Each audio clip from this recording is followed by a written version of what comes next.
Baru-baru ini saya menemukan kembali sebuah cerita lama yang pernah saya baca dalam buku di perpustakaan di kampung saya dulu.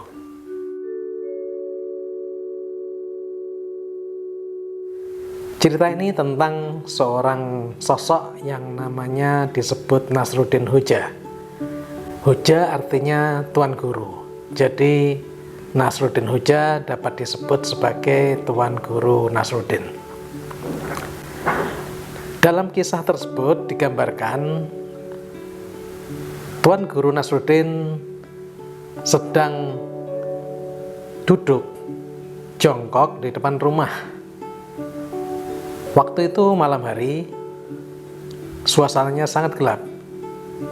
Kita tahu belum ada listrik zaman itu. Dan tidak juga dalam keadaan bulan purnama. Tetapi di depan rumah Tuan Guru Nasruddin ada sebuah lampu di jalan desa yang menerangi sebagian dari pekarangan rumah Tuan Guru Nasruddin. Dan tampak saat itu Tuan Guru Nasruddin sedang seperti mengais-ngais sesuatu ya, yang kemudian apa yang dilakukannya itu dilihat oleh tetangga, dan tetangganya terus melihat, merasa ngapain malam-malam Tuan Guru Nasruddin berada di situ. Lalu datanglah tetangga tersebut dan bertanya, sedang apa Tuan Guru? Dan dijawab bahwa, oh saya sedang mencari barang saya yang jatuh. Apa yang jatuh di sini? Oh jarum, kata Tuan Guru Nasruddin. Tetangganya tuh heran. Jarum jatuh saja dicari.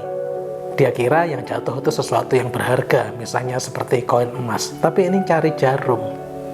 Tetapi ya sudahlah, kalau memang Tuan Guru Nasruddin mencari jarum dan dia pun ikut mencarinya.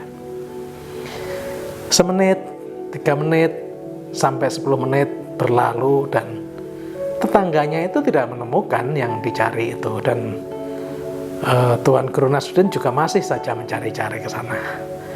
Sampai kemudian dia memberanikan diri bertanya, Tuan Guru, sebenarnya jatuhnya jarum tadi ada di mana? Kata tetangga. Lalu Nasruddin Hoja menjawab bahwa di dalam rumah. Kagetlah si tetangga ini. Hah? Jatuhnya jarum di dalam rumah. Kenapa dicarinya di sini Tuan Guru? Dan kemudian Tuan Guru Nasruddin menjawab, iya kan di dalam rumah gelap. Aku kan nggak bisa mencari apa-apa dalam gelap. Sedangkan di sini terang, ya lebih baik aku mencari di sini. Kisah ini kelihatannya konyol ya. Dan kita tahu bahwa sebutan Hoja atau Tuan Guru itu pasti bukan orang yang bodoh. Biasanya bahkan orang bijak. Tetapi kenapa kejadian ini konyol sekali? Yang dicari nggak penting lagi, cuman jarum. Kemudian nyarinya juga tidak di tempat yang semestinya. Kalau kita simak lebih lanjut dari kisah ini, barangkali gitu, justru itulah cara Nasruddin Hoja untuk mengajarkan nilai-nilai sederhana kepada orang di sekitarnya, yang kemudian juga ternyata sampai pada kita. Caranya memang seperti blow on, seperti pandir, yang nggak cocok lah dengan sebutan Tuan Guru, tetapi itu dilakukan. Bahwa ternyata dalam hidup ini seringkali kita mencari-cari sesuatu di tempat yang sesuatu itu tidak ada. Bahkan kadang yang kita cari itu bukan sesuatu yang benar-benar berharga, sesuatu yang benar bermanfaat. Kadang-kadang hanya remeh-temeh.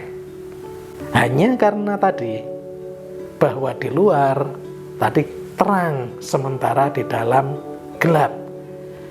Nah, kita cenderung untuk mencari-cari sesuatu di tempat yang kelihatannya gemerlap, sesuatu yang semua orang menyukai, kita semua suka terang. bukan di tempat di mana semestinya sesuatu yang hilang tadi kita cari.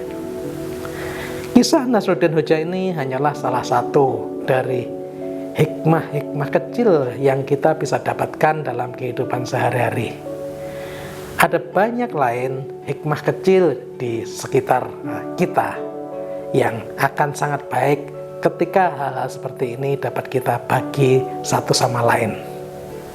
Hikmah-hikmah kecil inilah tapak-tapak kecil yang kalau kita rangkai akan dapat menjadi sebuah jalan panjang menuju sebuah nilai bahagia yang sebenarnya.